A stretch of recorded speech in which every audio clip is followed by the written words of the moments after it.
ngithanda ukuthatha lethuba nami ukuzobonga uNkulunkulu stand here bangcwele.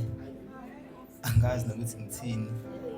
I'm very emotional because it's been a long journey, and I would really like to thank God for what He has been doing in my life. Ukube benginamandla ukusho lo mhlaba ukuthi Mercy rewrote my life. Indeed, Mercy rewrote my life bangcwele. So this is my second belt nje bangibona, my second graduation. It was not an easy journey ke. So ngakho ngizifuna ukubonga uNkulunkulu kakhulu because akusiwa amandla ami. I know for a fact ukuthi I'm not smart.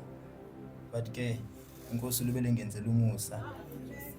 And to be quite honest, I never thought I will take this route yaga academics and academia.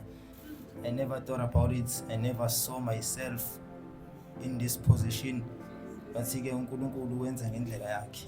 I always grew up nje ngazi ukuthi I want to play football. But uNkulunkulu wenza ngendlela yakhe understand. Ngakho ngisho ukuthi I'm not smart. But nje truly this is grace. This is the grace of God bangcwele. Truly this is the grace of God bazalwane. Hello, this is the grace of God. So ngibonga uNkulunkulu kakhulu ngakwenza empilweni yami. There was a time where ngikhula ngibona bangcwele ukuthi ngimncanyana. So I was overlooked a lot. Never lo overlooker. Engathi you can do nothing. But now that has changed.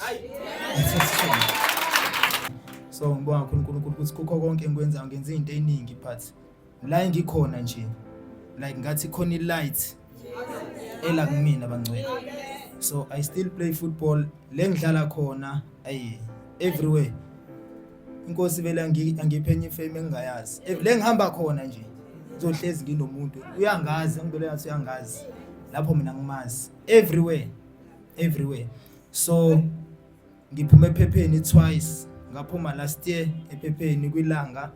This year very recently ngaphuma kwisolezwe because of football.